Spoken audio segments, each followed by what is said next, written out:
Hello and welcome to today's video. So this time we're going to be having a look through my vintage book and paperback pickups for the month of May 2025.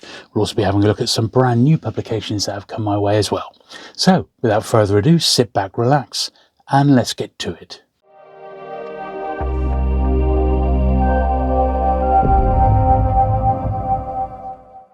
Okay, so we've got a bit of a mixture today. Some of these books I picked up at the London Paperback Show, which was really great fun.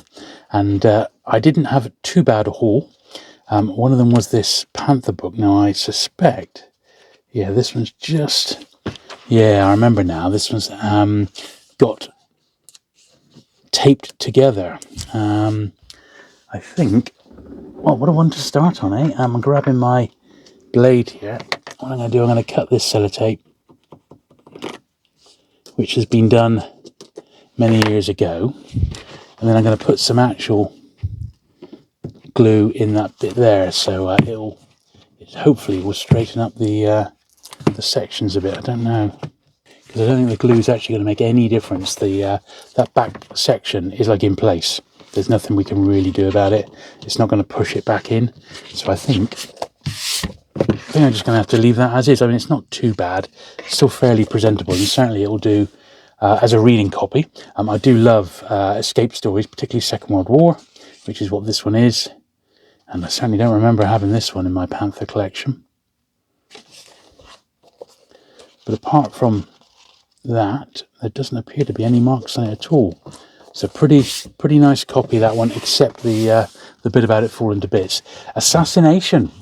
The World Stood Still. This is a 4-square. Once again, not one I'd seen before. This is sort of a tail end 4-square before, just on the teetering on the edge. But in fact, there it is. Look, just because at the very sort of mid to late 60s, they started doing a 4-square book published by the New English Library, and the New English Library became the dominant publisher not long after this. So let's take a little look at this date here. 1964. It was a little bit later. It was more like 3 or 4 years later until it went wholly over to New English Library and stopped being a 4-square. But once again, books on Kennedy are quite scarce, and that's one I've never seen before. That is a scarce little edition, that one. So pleased to get that. This was a very welcome pickup from the show, and this Dell Mapback, Hammett Homicides. Now this one had a bit of the lamination coming off the front, but apart from that, he's okay. And you do sometimes find these where, because the lamination's starting to peel, if it's too far gone, I've seen them, basically they've had the whole cover removed. I don't intend to do that. I think this one's worth saving because it's only got that little peel at the top. Apart from that, it's a really nice copy. I'd be very reluctant to do anything really with it with regards cleaning that one, even though it's laminated, simply because of how delicate it is. Obviously, it will need a brush, but I don't think I'm going to give that one any sort of polish at all. The Corgi SF Collector's Library, The Wind from the Sun. There's a few in this series, and I have a handful already, but they don't tend to turn up in particularly nice condition. 1974, this one. I'm not sure if they were all brand new to Corgi at that point or not, but that's a pretty nice one. It's a pretty nice. These were all off a chap at the London Paperback Show. They were £2 each. This one I've definitely got, but not in such nice shape. Once again, it's got slight fine spine fading, but my copy's quite a bit rougher than this, so this will do me.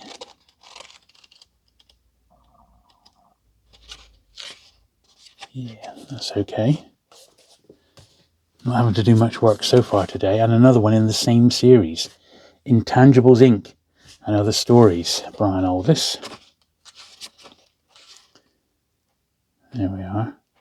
Yes, sort of five novellas, as it were, I suppose, in there. Just yet another one of those sort of 70s series that seem to be everywhere in the 1970s in the UK. An odd Tom Adams here, Mystery of the Blue Train. This is quite a nice copy of this one.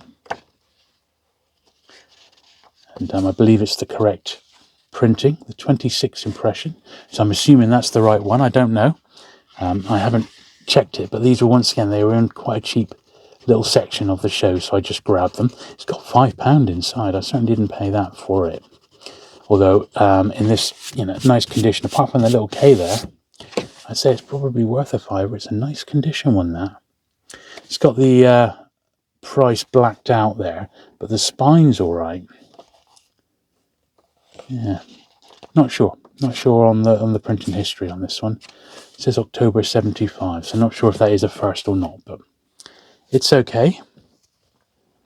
Here's another one here, Big 4, and this is one that I knew I definitely needed with the chest piece on the front.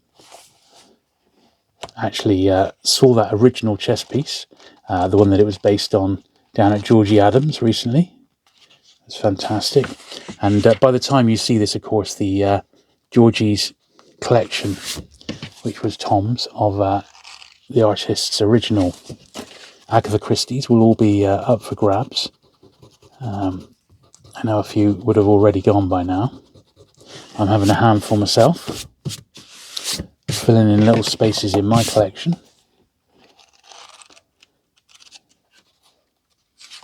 There we are, second impression, March 72. So once again, I'm guessing it's the right one, but it's definitely one that I haven't got. These were off Jamie Sturgeon, and I picked up a few Penguin books. Like, this is a really nice condition one of 1605. I mean, I've got this one, but I'm pretty certain I haven't got one in this beautiful condition. I mean, this I'd say is unread. Yeah, 1961, this one. Yeah. Penguin first, £2. I mean, that was all right, wasn't it? I would be putting more like £4 on that one. But I may well have a spare, so we'll see. I am, in the next week or so, I'm going to do a new sales video for anyone who's interested in my spare books. A new sales video with all my spare Penguins from 1 to 3,000. So look out for that one and move swiftly. Potentially I've got another fairly big collection on the horizon, maybe, which I need to obviously make as much room as possible for. This is a scarce post-war crime one, number 514. These ones here don't turn up that often, and usually they're in much worse condition than this. So once again, I'm going to compare it against my own one to see which one is better. My post 500 run is pretty nice. But even so, this is a scarce one. I didn't want to leave it behind.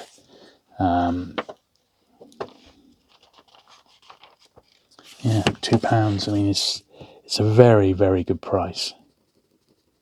When you think nowadays, your average standard paperback, all right, it might be in a B format, so it's like a tenner, $9.99. These vintage books, look at that, 1945. It's 80 years old.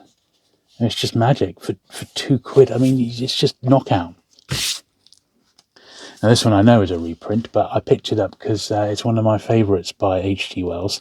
Now, it has got some tape down the bottom there, which we'll just see if it's going to come off.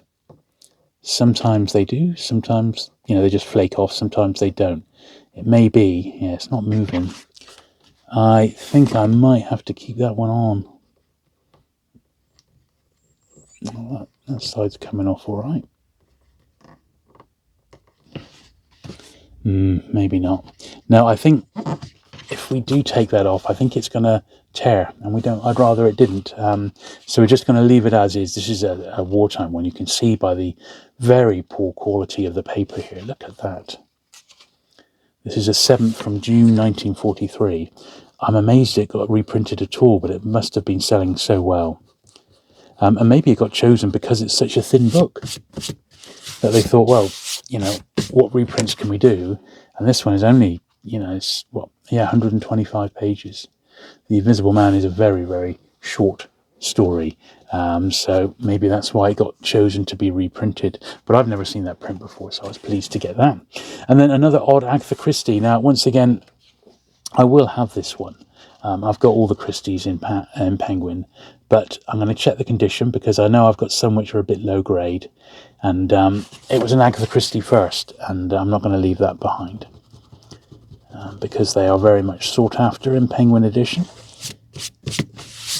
This one's got some wear to it, you know. I mean, it has got the beaten up spine and a little bit of tape on a little bit of paint, I should say, on the bottom there, where it's just touched a shelf or something like that. But these things happen. It's still a tidy-ish copy. A bit more science fiction now. Real-Time World, Christopher Priest, another New English Library. Now, I've got a handful of these in New English Library by Christopher Priest, but once again, these were very reasonably priced, so I grabbed all of them that I saw, and I'll do some comparisons, and I will have a few of these spare. One thing, like you can see, there's an absolutely mint unread book, 1976, but you can see the sort of yellowing quality of the paper. You can see how it's yellowing, and this is where, back in the day, these books, particularly amongst science fiction collectors, got the reputation, rather than being New English Library, as New English Laboratory, referring to the quality of the paper that the books were printed on.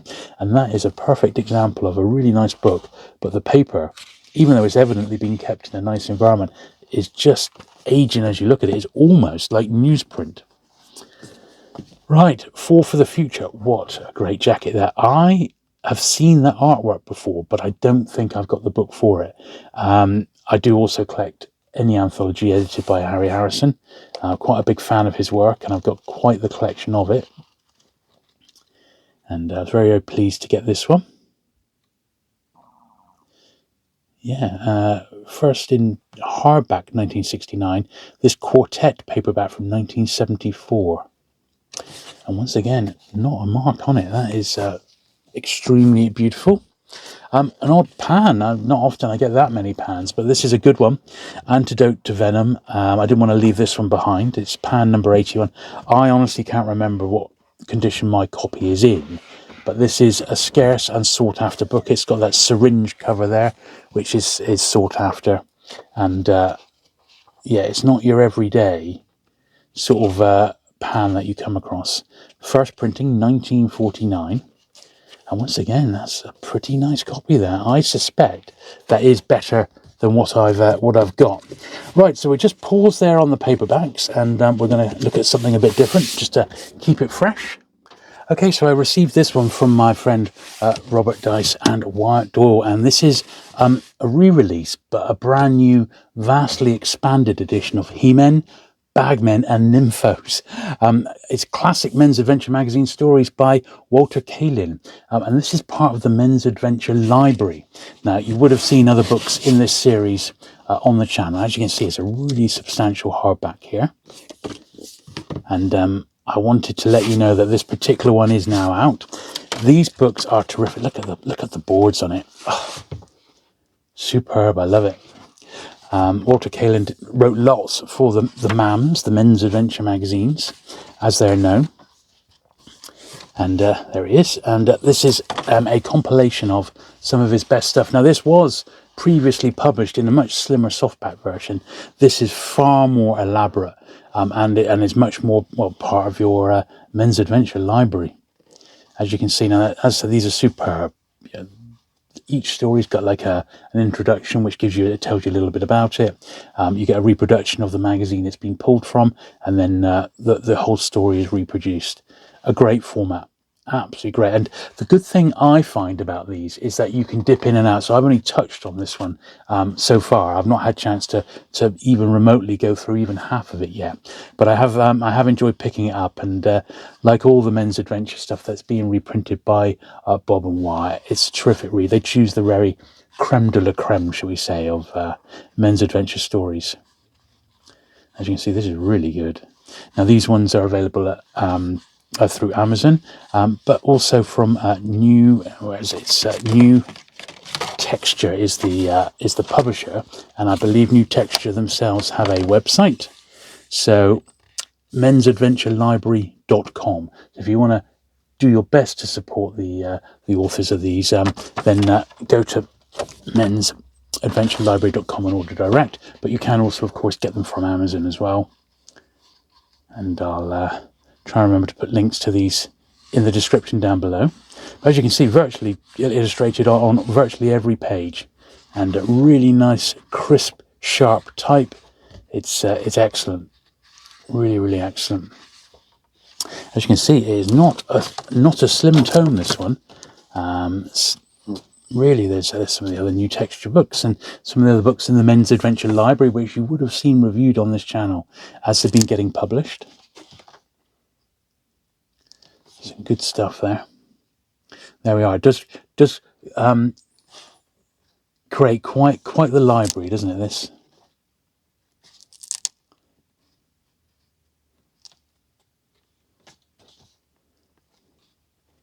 Yeah, there we are. Yeah, a good 300 plus pages of classic Men's Adventure action. So I didn't want you not to know that one is now available. It's recently been published. As you see, it's a real tome, this one. And yeah, certainly I've got a long way to go to get through it myself. But what I've read so far has been excellent. So just to make you aware that one is now available. Right, back to a few more paperbacks. So we've got Joe Hadelman. And I have started to pick him up in the UK first paperbacks when I come across them, which I have to say is not often. Obviously, he was most famous for the Forever War, which I read recently, and I was umming and ahhing about doing a review. I mean, there's loads of them on YouTube, so I don't really know what I would add that was anything new, except to say it was extremely enjoyable. I really enjoyed the Forever War, and it made me want to go out and get the rest of his stuff. So yeah, this one here, 1979, and yeah, very, very prolific was Hadelman. Wrote quite a bit, and it's still around today. But once again, nothing to do in that one. An odd pan. I haven't picked up much in the way of pan just lately, but I've had a few bits and pieces, you know. So here's one, Belle de Jour, Joseph Kessel, G707.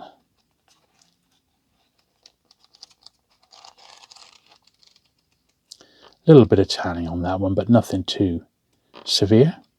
£2 again. Forget where I got this one. It was at the London show, but I don't think it was even £2. It may have even been in a pound box or something like that.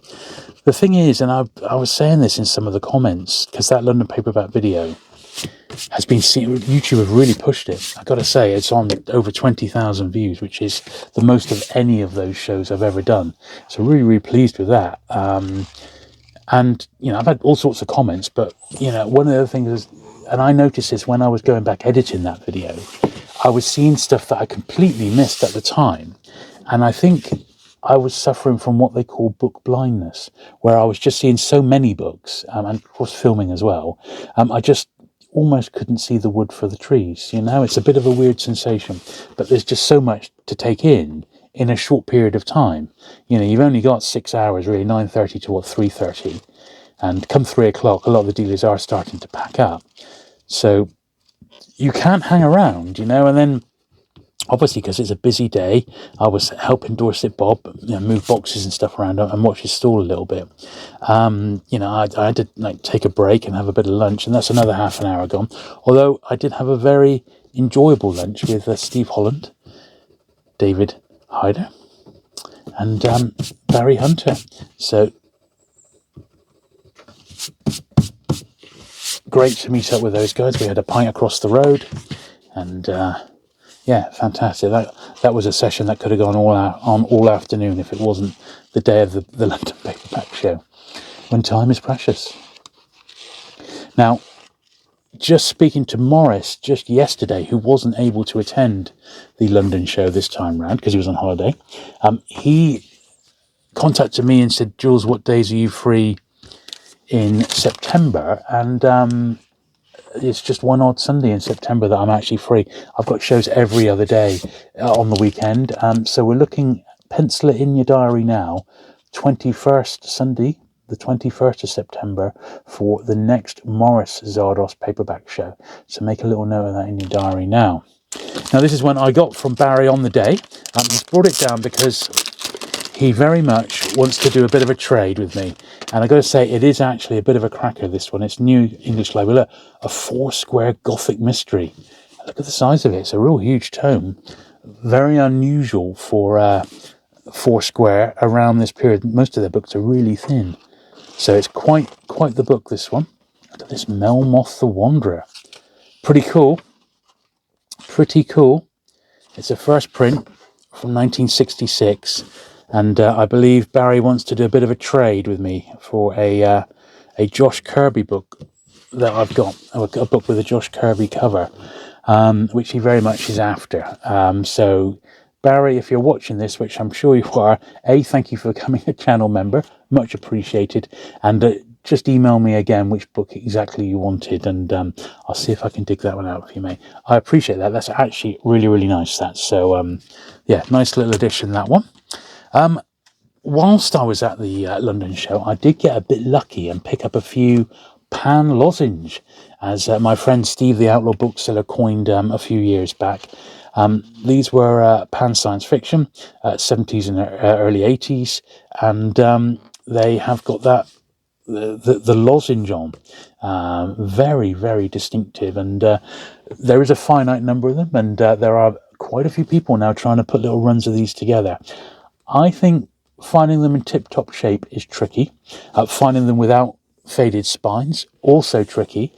Is not an easy thing to take on. Just warning you. However, my friend Steve has done a video on them. Some of these I've got doubles of now, so I may have a few spare.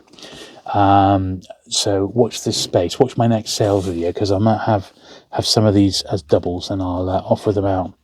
But you never ever really come across these in just general second-hand trawling. You do sort of need to be looking online quite a bit, and or hitting up the specialist dealers when they get some in, but they tend to sell very, very quickly. So just bear that in mind. But you see all these little variations on a theme here. They are great jackets, and they are, for a whole generation, very, very nostalgic.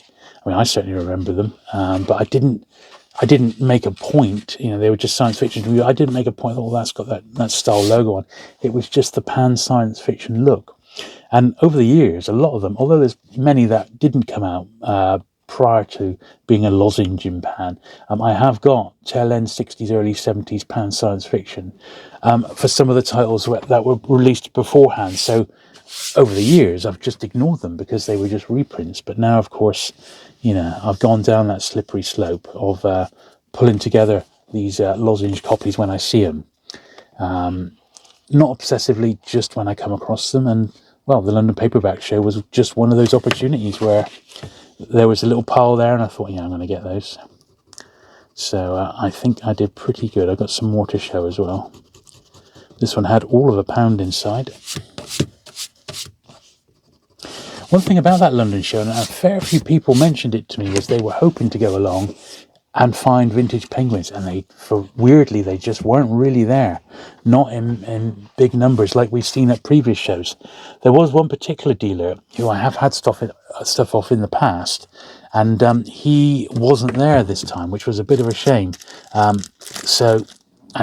His stall last time was loaded with penguins. I bought quite a bit of him, some puffins especially, so he wasn't there. So all I can think of is, you know, he just couldn't make that particular show, because he usually does absolutely fine at the event. This is one of the odd ones that I was missing from my main run.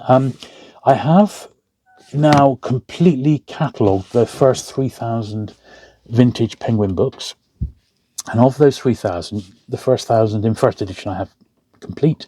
Between 1,001 and 3,000, I am missing, as it stands right now, 87 different Penguin first editions to have the first 3,000, the set of the first 3,000. So that really is not too bad at all. There's going to be a few tougher ones in there, but nothing major money. It's just obscure or scarce, you know, so they are out there. This was one such one which I was waiting for in a first print at a reasonable price. I've been tracking this one on eBay, and, you know, you see even reprints like listed for like 20 quid, and you're insane. These people they just think because it's an old penguin, they think it's worth a lot of money. It's just not the case. This one is not perfect, but it'll do. 1963.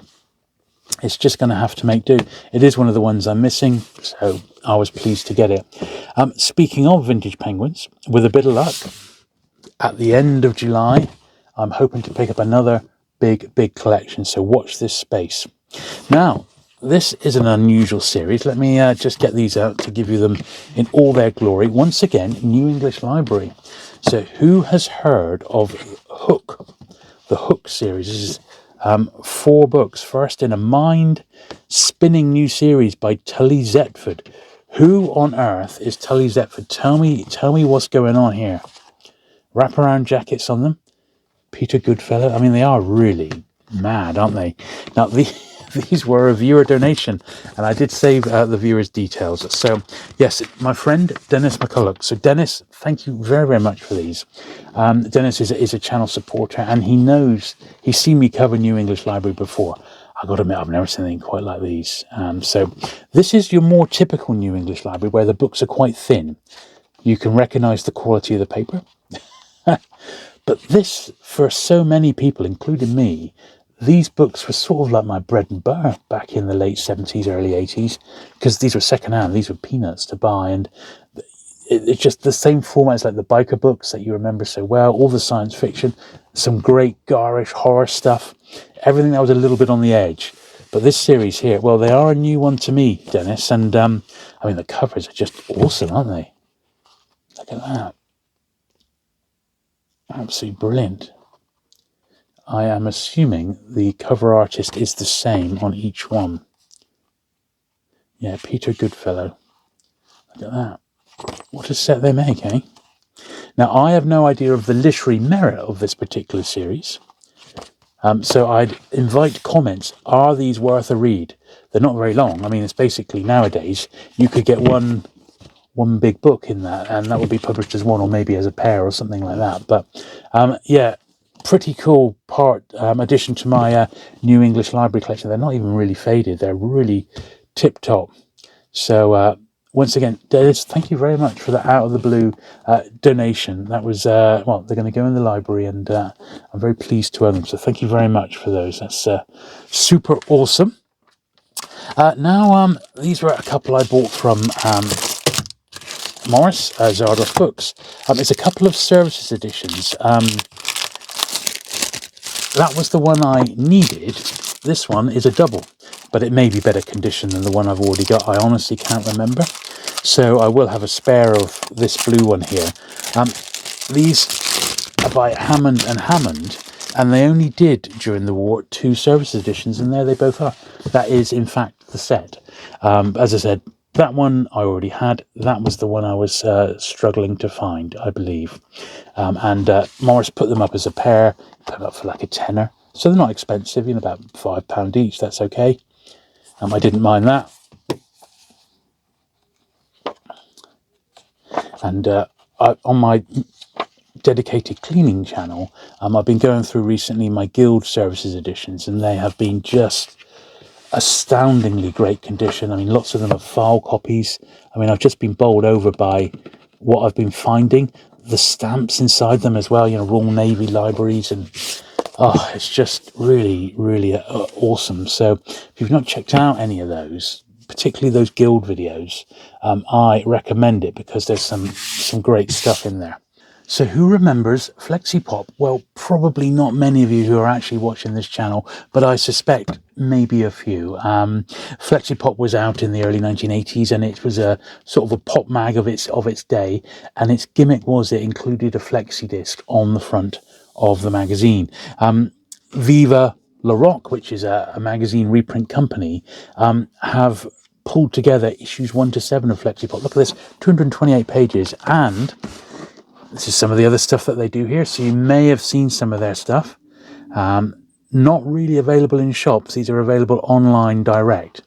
But this is just fantastic. I mean, absolutely knockout stuff, this. And I do remember having some of these.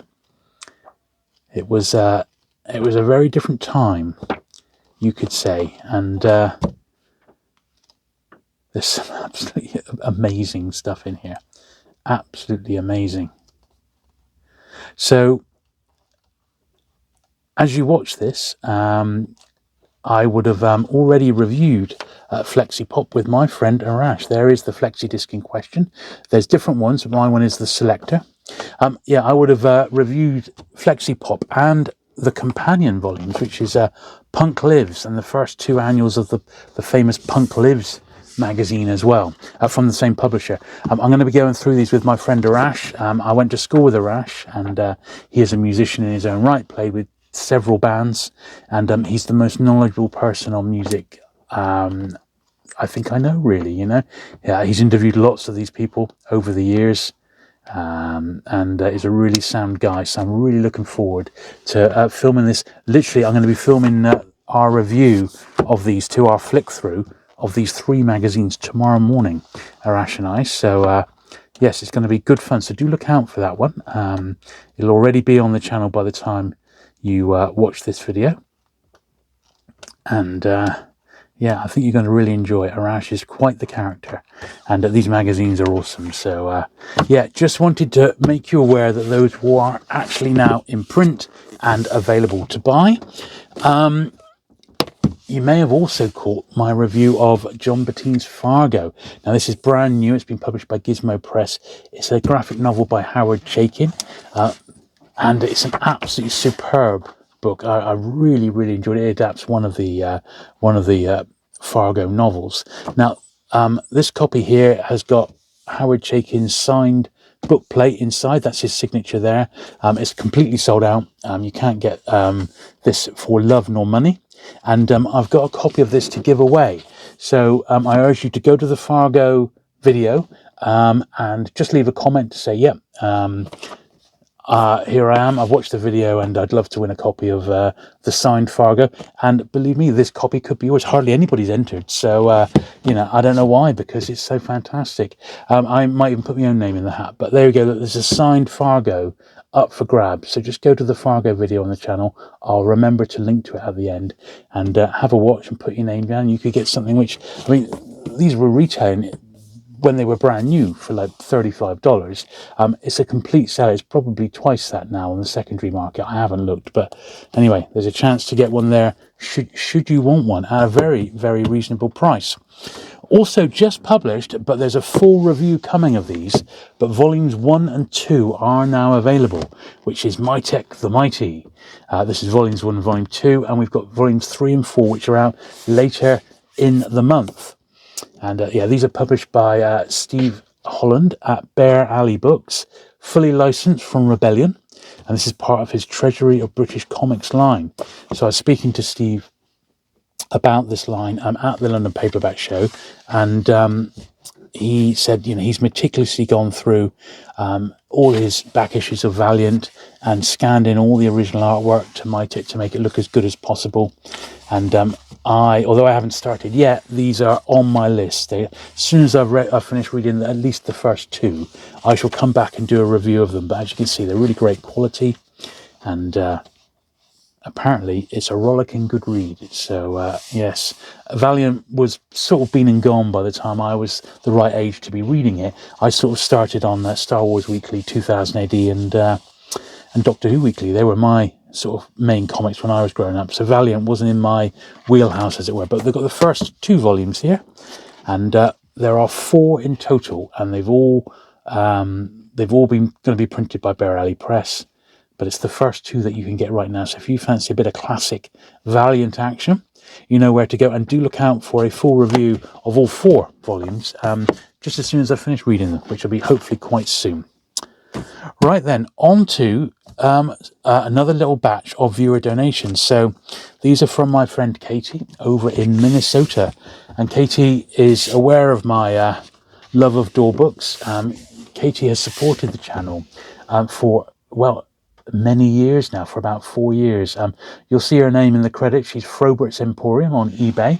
She also runs a bookshop in Minnesota when she gets the chance. And she said, I've got some door books, and they were the Michael Moorcock ones. That's 6 Michael Moorcock. Well, you didn't see that very often, do you? So let's have a little look at these. I haven't got any. These are all new to me, so I was absolutely over the moon to be getting these. The Vanishing Tower. This is 4th volume in Elric of Melniboné.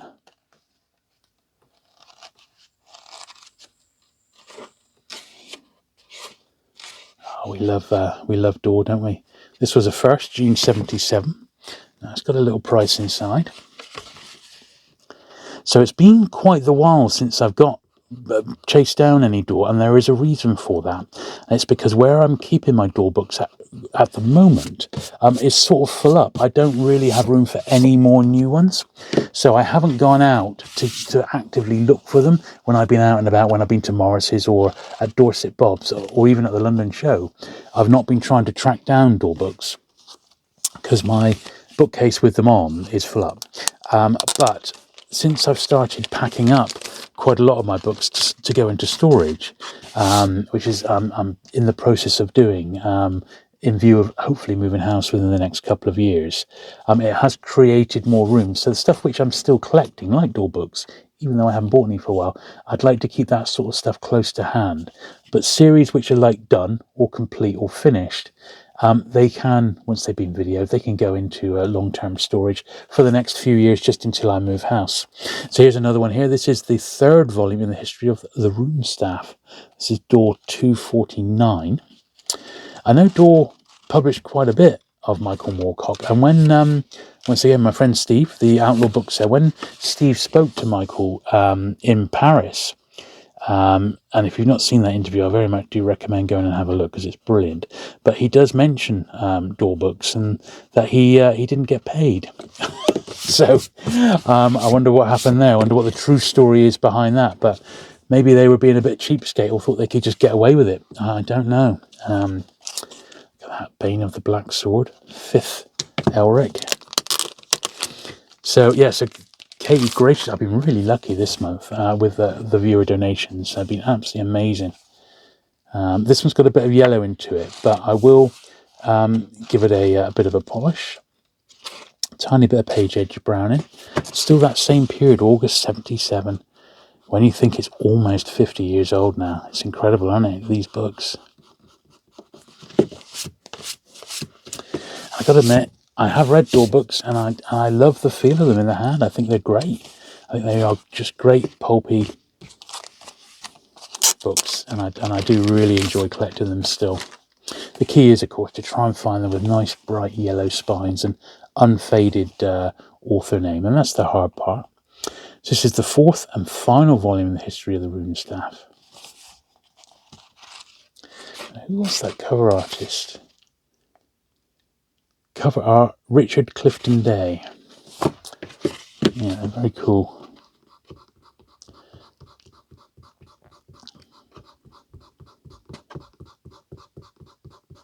Now, you may have seen recently that the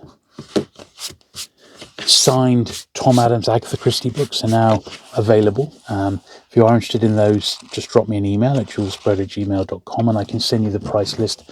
Plus you can see exactly what's sold at that point. Not really sure how long they're going to last, but it's nice to be able to have the chance to get your hands on some of them, because it's not every day you can get signed Tom Adams books, let's be honest. 3rd Elric here, The Weird of the White Wolf. Lovely, lovely jacket. Door did these in a slipcase, you know, like a sealed box set. I bet that's pretty tasty. Honestly, that is pretty something. That is quite the book, that. And you don't really find the Door Moorcocks in the UK that often, because we have British editions, of course, so it would have only sort of clashed with those. There wasn't really much incentive for British importers to bring them over, because there was British editions. The Jewel in the Skull.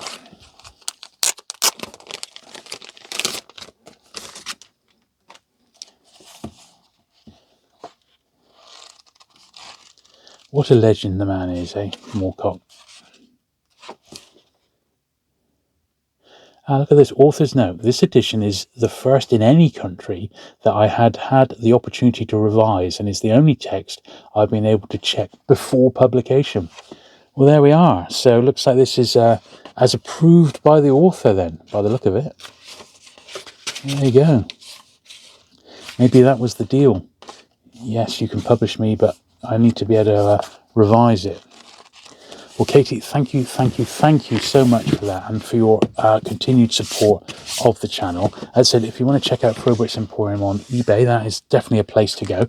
Now, one other thing Katie did pop in with the parcel was this, which is she said she got it years and years ago. It's a Wonder Woman biscuit mold, I think. So you get your dough and you make Wonder Woman biscuits out of it, or cookies, something like that, which is absolutely nuts. I couldn't believe that. A bit of memorabilia. Now, she did also send something else, which is sort of door related. So I'm going to get it out now. And this is this poster. So we'll have a look and see if I can get it in picture. Now, there's 2 copies of the same poster. Oh, and in fact, I think we'd be okay if I put some weights on the end. So I'll put that over there. And we'll just see if we can get this all in. Yeah, I think we're going to be all right. Put a couple on there. And a couple on there. And a couple on there. There we are. So hopefully you can see this now. So this is a very, very funky poster for an evening with Kelly Freyas, the artist. So I've looked all over this and there isn't a date on it. But except Friday evening, April 22nd, but it doesn't give a year. So if you have a look at this, you may or may not agree with me, but to me, this seems like it's been marketed as Kelly Freyas, the door artist. It doesn't mention door books at all. It just says, Kelly Freyas is a world-famous science fiction illustrator whose work includes covers and illustrations for books, magazines, and record albums.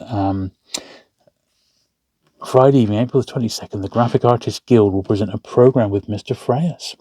So, I'm assuming, well, it says the place, the Antiquarium, 1215 Harney. I'm assuming that this is probably in Minnesota, where Katie hails from. And it was something to do with the bookshop, which she sort of, ended up taking over. And beyond that, I honestly don't know. But I've got 2 copies of the exact same poster. And I think it's really, really quite something, isn't it? So I'd love to know a little bit more about it. So, bear this in mind if you were there, or if you just know, was it a tour, or what was it, was he just invited in locally? These are really professional posters, so, I just don't know. But anyway, I didn't want to not show you them because they're really outstanding, aren't they? And once again, an absolutely superb present. So Katie, thank you very much. Right, back to the good stuff. And what can you say? This is, quintessential Pan Lozenge, isn't it? That's a beautiful cover. It's great, isn't it? Absolutely lovely, this one. Very, very nice. Got a bit of a faded spine, but apart from that, it's in tip-top shape. So very pleased with that one. Theodore Sturgeon. Now, these are going to benefit. You can see quite a little bit of sun. These are going to benefit from a tiny polish in a minute, but it's really minor signs of any sort of wear. I think they're lovely. Yeah, very nice. This is one I'd not come across before. It's a little anthology. It's also edited by Christopher Priest, and it's like it's a little compilation. It's just a nice little addition to my Pan science fiction collection. And one I just didn't really know even existed, so very, very pleased to see this one. When was it dated? 1980, this one published by Pan. So that's very cool. Once again, these were dirt cheap. I did pretty well on these. Very pleased to get this one, of course, in Pan Lozenge form. An Infinite Summer. What a cover that is, isn't it? Beautiful. Very, very nice indeed. Not a mark on these, they're perfect. And the Bob Shaw there, Medusa's Children. It's nice to pick up a few of these in one hit, to be honest. I've got a handful already, got 6 or 7, something like that. Not a lot. As I said, I've not gone out of my way to collect them, but I'm very pleased to have a little pile come my way. Now, the next 2 books I got from a friend, Ian Simpson. Now, Ian is a collector of vintage crossword puzzle books, and he knows of my love of unusual things with Penguin, and he found 2 vintage Penguin books that were still in the Penguin marketed and sold cloth cases. So there's this one here, and Ian's little slip there, and this is a pelican that's been slipped into this case. So if we have a little look here, there we are. It's This is Pelican number 37, Socialism in Evolution. And these cases, these card cases were sold by Penguin. And that book would have been in a dust wrapper. And it would have included that little slip there that you cut out and then you glue it on the spine. So this is exactly how this book, Penguin wanted you to keep it really nice condition. And that's exactly what it's done. I obviously have the book already, but it's these display cases, these protective cloth sleeves. I just love them. And they don't really turn up that often anymore. I've got a few, but there's a few colours I'd still like in my collection. Like I haven't got a green crime one. I don't think I've got a red one either. So there are some others out there that I'd like to get. So if you're watching this and you think, oh, I've got some of those, then do give me a shout. Now, why isn't that shut in properly?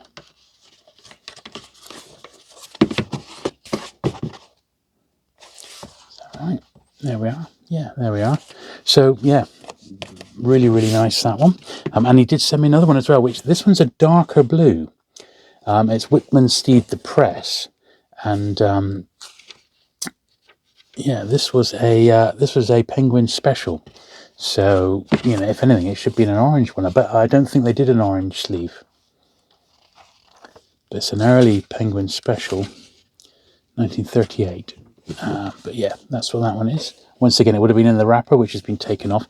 So there's a couple of variations, the dark blue, or the navy, and the light blue, which is definitely Pelican. And as I said, they do exist in other colours as well. So if you come across them, doesn't matter what book's inside, as long as this cloth cases are nice, then I'll definitely be interested, particularly if you find a green one.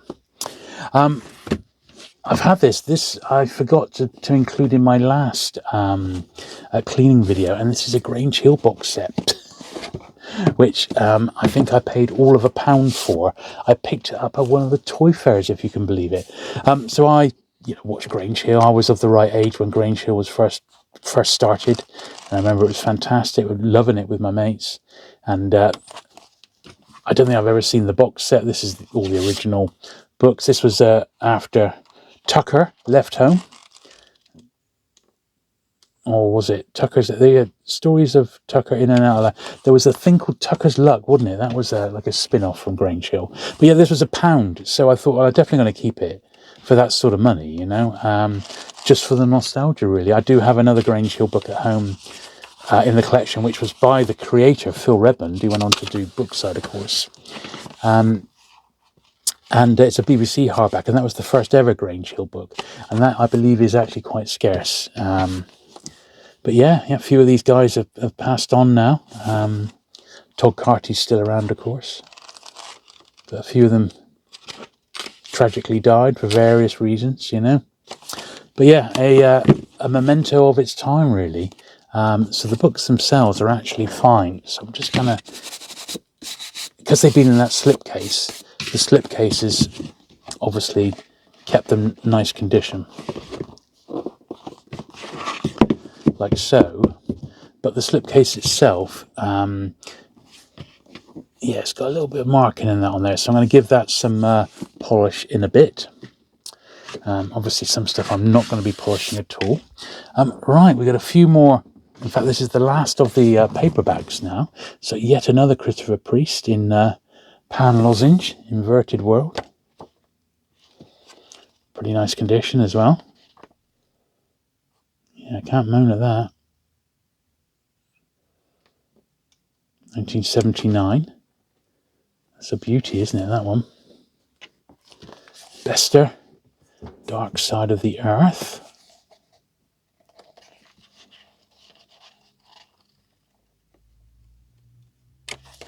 Very nice. And the last lozenge today, Richard Cowper. Look at that, The Custodians. Another classic. So certainly the collection of Pan lozenges had a very healthy injection this month round, which is really nice to see. I was over the moon to get this because I'd specifically gone up looking for a copy. And this is the first copy of New Worlds in paperback format. And it just needs to be re-glued. So there it is, look. So it is a bit fragile, but I'm hoping I can re-glue it and get it back to its former glory. This is my bookbinder's glue that I use. So when it dries completely clear, like a book. So I used to be a fan of Pritt stick just because it was so versatile, and it's designed for paper. But this stuff is specifically designed for book repair and book binding, and this is what I use nowadays. I buy it by the bottle off Amazon, and it lasts ages. A bottle lasts me about a year. And you know how many books I repair. It's called Glue It Pin Flare. I do have a link to it in my in the description down below. So if you want to go and try it out, a forewarning: it's about £8 a bottle, so it's not cheap, but it's the best glue for books I've ever used. So it comes with my recommendation anyway, and I've tried all sorts of things. So as expected, that has gone on very, very well. I was so pleased, and that cost me £2. How cool was that? Someone turned up at the London show, and they had a whole run of New Worlds. I believe Dorset Bob bought the rest of them en masse. He bought everything. So if there are other ones that you're after, drop Dorset Bob a line, mrbook451@outlook.com, because he will have them. But that one he didn't have because I grabbed it. And yeah, I'm super pleased with that. That's a little beauty. What a beauty. So pleased. Right, that's it on the regular A format paperbacks. I picked this one up as well. This is, once I've given it a little brush, it's immediately going to go on my to be read pile. It's the memoir of Harry Harrison. Really looking forward to this. What a history this guy had, you know. Blimmin' awesome. All his early work with the comics and stuff as well, which tends to get glossed over. Yeah. Harry Harrison begins writing the Saint comic strips in 1955 and continues until it ends in 1960. Yeah. Harry Harrison attends the 15th World Con in London. Oh, it's brilliant. Yeah. Yeah, I'm really looking forward to this one. So that was a little Dorset Bob purchase. And I also got these two off Dorset Bob as well. These two Conan books. So I've got the first volume of these, and I think they are terrific. The illustrated versions by Gary Gianni.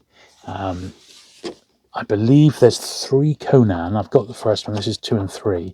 But they've also done some of his... In fact, I think they've pretty much done all of his work. But aren't they just gorgeous?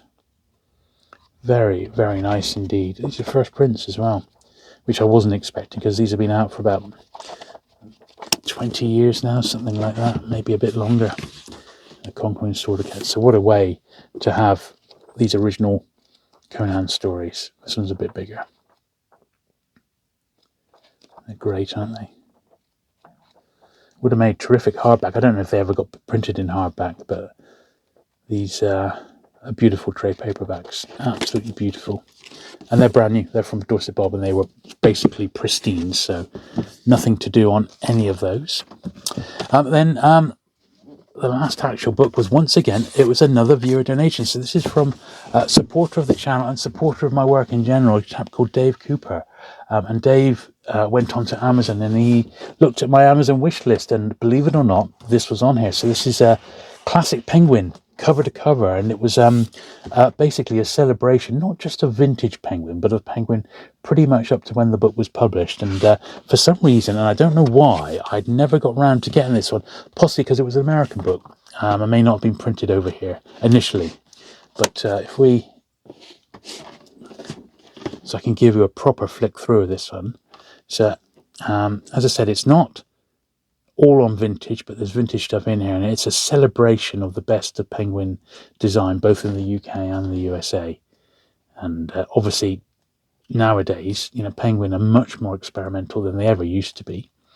And I think to keep up with the likes of people like the Folio Society and people like that who are pushing the boundaries, stuff like their Drop Caps collection was, fantastic. And of course, the clothbound classics. Gorgeous, isn't it? So if you are a book lover, books about books, it's just my favourite subject of all. And I remember stocking some of these when I was in the Exeter High Street branch of a high street bookseller, and we had these American editions come in.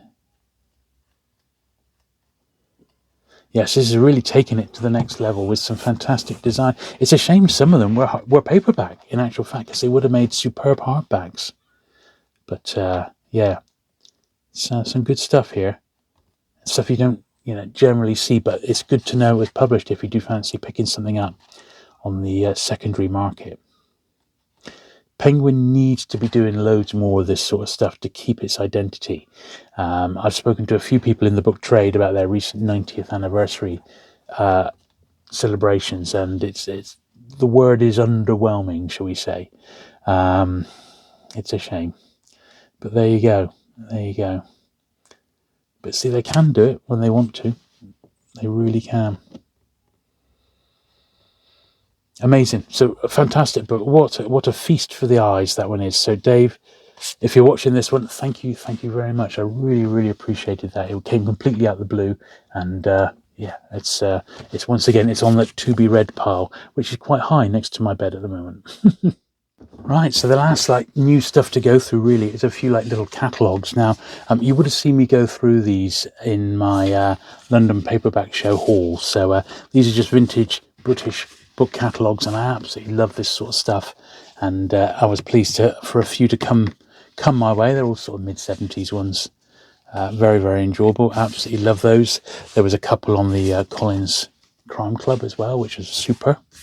Really cool for that. I think it was mid-70s again, and an original catalogue from the Mysterious Bookshop out in New York, which is very cool. That one. I wasn't Otto Penzler's place, and I think there is actually a really interesting picture of him and his staff. There we are. There he is. Still there, still going today, the Mysterious Bookshop in New York. If you ever go to New York, you must pay to visit. I picked up some vintage Puffin book bags. Look at these, look. 3 of them as well. So I only want 1. So if anyone's desperate for one of these and wants to make me a generous offer, I've got 2 spare. But these were designed for a Puffin paperback, and you'd slip it in, fold it over, and off you go with a very big smile on your face, I would imagine. And these are supremely cool. I just see they're absolutely mint.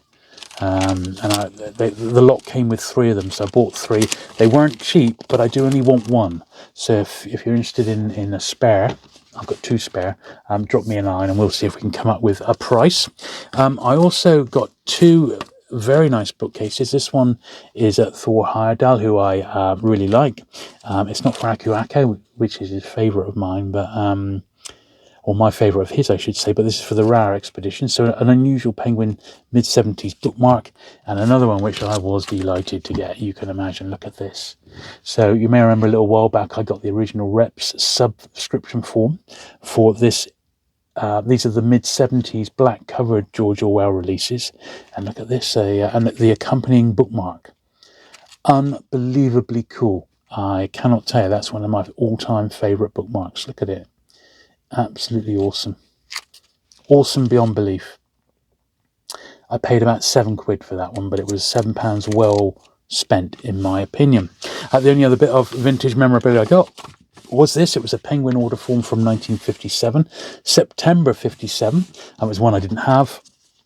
I absolutely love these. I have got quite the collection of this sort of stuff now, and I just love it. It's got slight use. It has actually been used.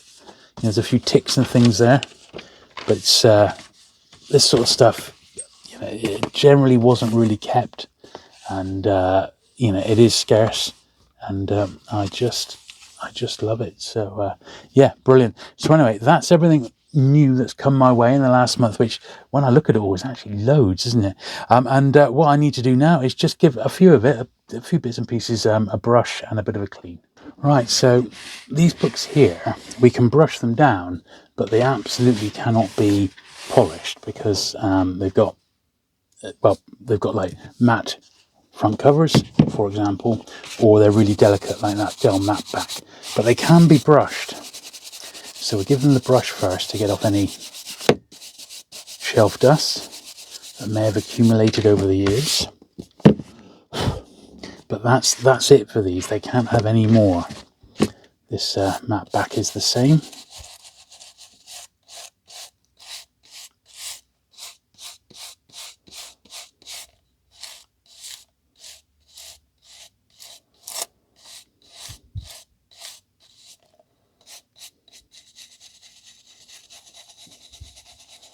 Very, very dusty, this one from the 1940s.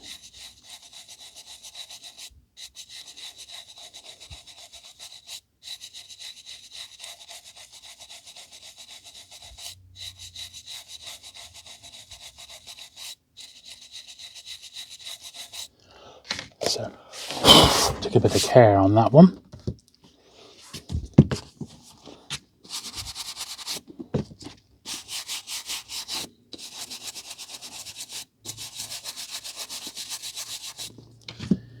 And these two here I got for Ian were actually in a great shape. Very, very light dusting along the top, but generally tip-top shape. Thanks for the heads up on those, Ian. I've got them, but nowhere near in that lovely condition, so really, really pleased to get those. So unusual, you know.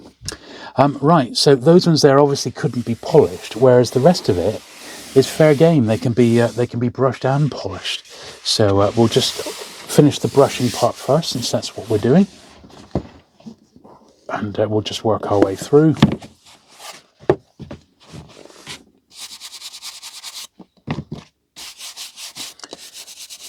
Once again, I think I've been quite lucky and not got books that are particularly that in duff. Yeah, not duff, but like poor shape. I think I've been quite lucky with the stuff I've picked up lately.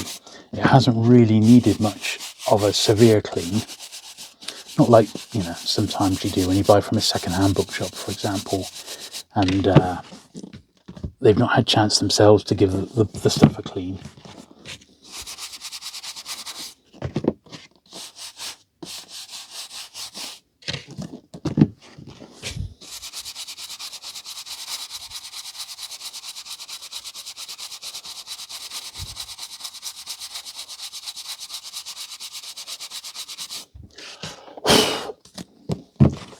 Yeah, that was a really nice find, that one, actually. It's all nice finds when it's stuff that you want, isn't it, you know? So this one here might do better in the middle, because it's quite delicate, so...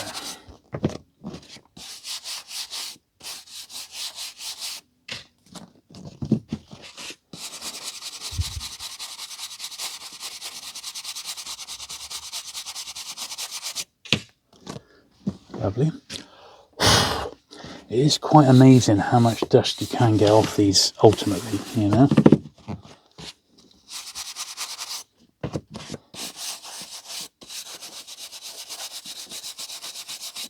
Yeah, they're clean. The grain shell books have been done. I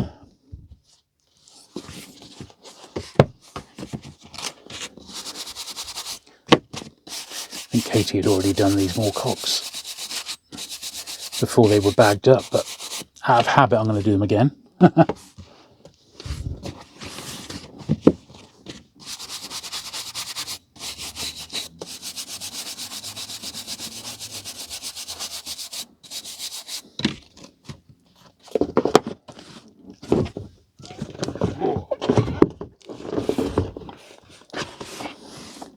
Yeah, I'm really pleased with these lozenges, but I'm certain Death Bird Stories is a double. I'm certain that's the only one I doubled up on, but as I said, I didn't really want to leave it behind, you know, that would be crazy.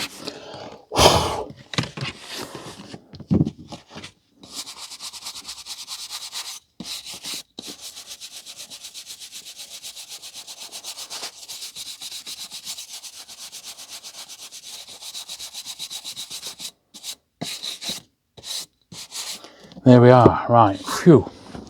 We'll let the dust settle and then I'm going to get my duster out.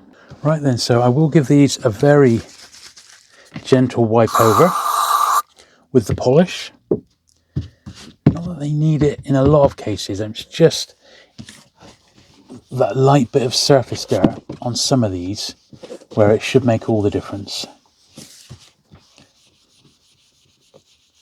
And it's just quite literally part of the process that I go through when I add books to my collection. This is how I do it.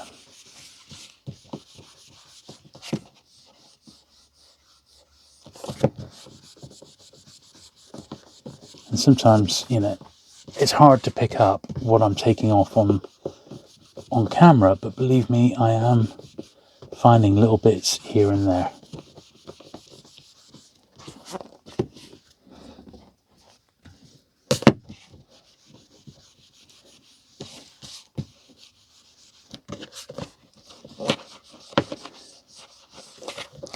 So one other thing I have been doing lately, I've been picking up some very, very cheap Folio Society hardbacks, vintage ones. So Folio Society started way back in 1947, so they're rapidly approaching their 80th birthday as we film this today. And I've got to admit, I've really fallen in love with their really early stuff. I have got some later stuff as well, but I've been buying a few job lots off eBay and places like that. There's a very good website.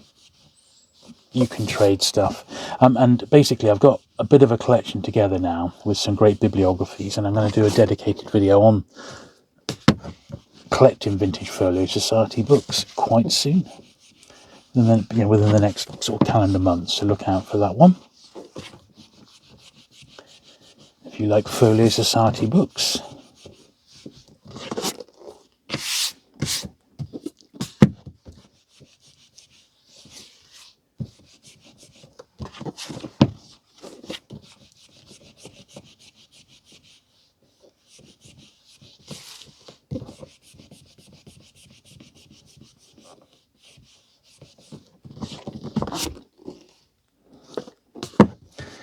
Also got another final shelf tour. So I've been doing my Pan books. I've split it into 4 videos, and the final video looking at the M series, the E's, the T's, and my ISBN Pan collection. That one is on its way. It's going to be coming up to you next month, the final one of that. If you've not seen the earlier ones, do check them out, because they've been a lot of fun to film, and they've gone down very well. They've proven to be very popular, filled with great cover artwork, of course. It's fantastic. And now I've got a couple of odd ones to add to the collection, haven't I? Including these Pan lozenges. But once again, hopefully, we've kept this video to a reasonable length. It's not going to be 2.5, 3 hours, although I have had to do those in the past, haven't I? Mega cleaning videos are done every single week over on my dedicated cleaning channel. So if you've not seen that, it's unintentional ASMR, book cleaning and repair. And you'll see me go through all manner of books, a lot of wartime stuff recently, and give it the once over, and just some incredible guild books and file copies and things like that. So if you like the cleaning side of things with more repair work, you know, on these really vintage paperbacks, then do check that channel out. There's always a link to it in the description down below if you've not seen it. It's not massive, it's only a couple of thousand, 2,500 people, but it's great fun, and I really like recording my cleaning videos as I go along, really. And I seem to have enough that I need to do a video once a week as I work my way through the collection with new stuff, new acquisitions that I'm moving on, and older parts of my collection as well. We have just about done it all now, before this next big load coming in.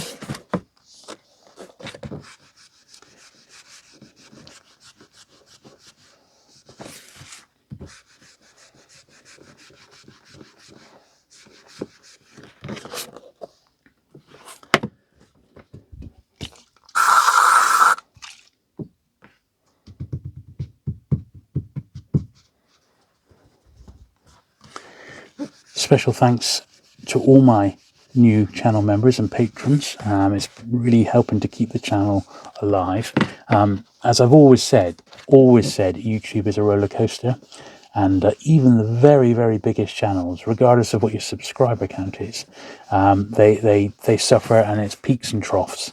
And you know, creators nowadays, in particular, we do rely on direct support from our patrons, because it just wouldn't be worth the time that goes into making the videos else, you know. And believe me, I did contemplate like scaling it right back, just, you know, add another day at work, and I've got nothing to worry about, you know. But I am part-time, with the rest of my time devoted to making videos, and it is a time-consuming beast. Ask anybody. Well, I had to suddenly stop there. It's a very, very hot day here today in the UK, and it's quite hot here in the studio. And as I'm coming towards the end of filming, my phone has overheated, and it switched itself off. So I swapped to my regular phone for now, just while we do this last little column. So yeah, as I was saying, it was you know, things that can be tough, but the support from viewers has been fantastic. So thank you everybody who has supported me, and just by being subscribed, you do, you know, help the channel out, and just by sitting down and watching my videos, believe me. So thank you. Right, well, just doing this last little pile now. These are vintage door books, and well, they are rather lovely, aren't they? Yeah, the camera that I use to film my videos is a nice Samsung, but it's just a camera phone, of course, you know, but still shoots in 4K, and which is great. But at the same time, it is getting on a bit, and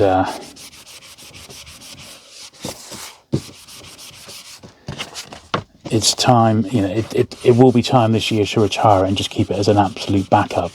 And the phone that I'm filming with, this little bit here, will become the main sort of day-to-day camera.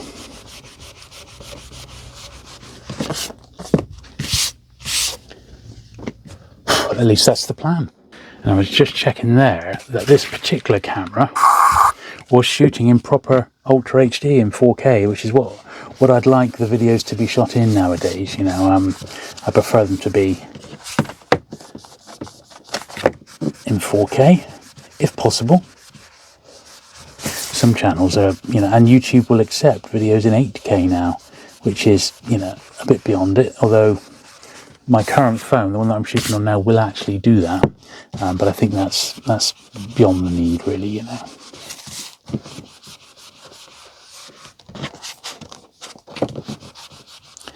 These more cocks were all bagged, so it's not like they've got much to clean out. They were in beautiful condition, all first printings as well.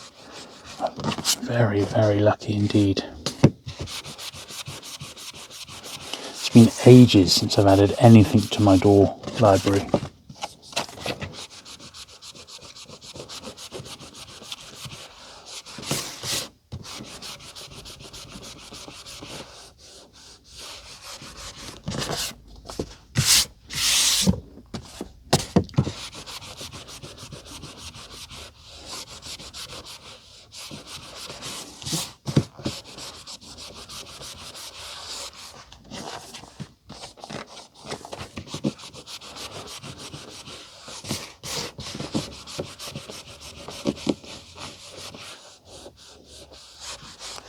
There we are.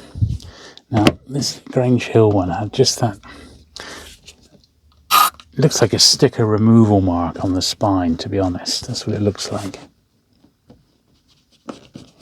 Let's see how easy we can get it off. It looks like it's already pretty much gone.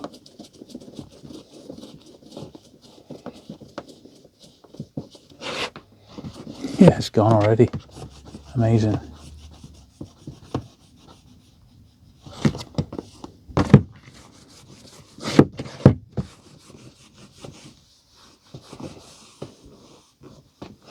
Best line of Grange Hill ever was it's Tucker Jenkins and Trisha Yates. And Trisha Yates was on a coach, like the school bus or something, and she was putting her makeup on, and Tucker walks by and he says, "Oh, my brother could help you do that. He's a plasterer."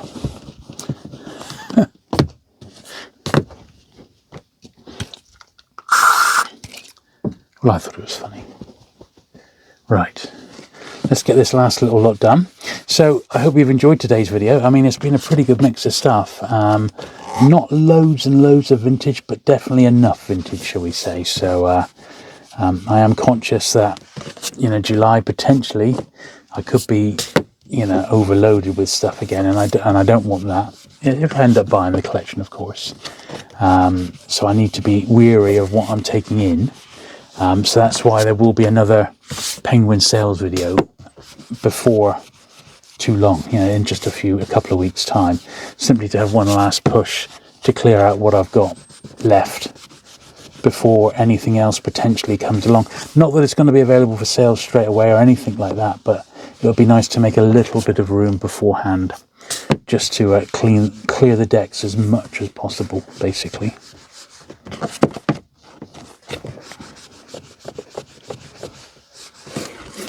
At the moment, I'm not really accepting any wants lists and things like that because I just don't know what's in there. I've got a vague idea. I know there's going to be a lot of books, but it's generally unsorted, so that's not going to help. And until I go up and have a really good look through, I'm a little bit stuck about how I feel about buying the whole lot yet. I do need to get a real feel for it, and well, we'll see. But I'm hopeful. I'm of course less inclined to just buy the whole lot because most of it I'm already going to have. So apart from possibly doing a few upgrades and things, there's not a massive incentive for me to do it. And I really am a bit too busy to be a book dealer at the moment. I'm not retired, I'm still working, and I've got enough on my plate. And a collection of 4,000 books coming my way is not something that you can just shrug off. It's going to require a lot of work, and I'm already working about as hard as I can. So the last collection I've only just about cleared, and that's taken a year, and this would be a similar sort of amount again. So I have to be extremely conscious of that. I may even have to temporarily store the collection in storage until it gets sorted out bit by bit, which once again I don't particularly want to do, but I might have to factor that in to any sort of offer that I make on the collection, just the sheer size of it and the logistics of working it. So all these things have to be considered.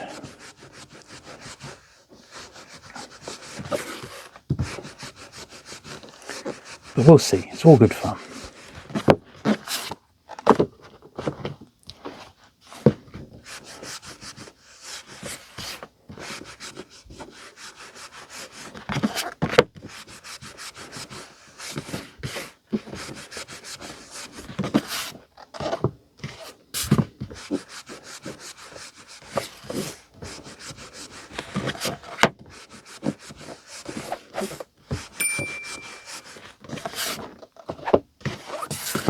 Right, there we are. So thanks very much for watching today, if you've watched till the end. If you've enjoyed the video, do please give it that thumbs up. Do make sure you are subscribed so you never miss a video. And I'll look forward to seeing you again very soon with my next one. Bye.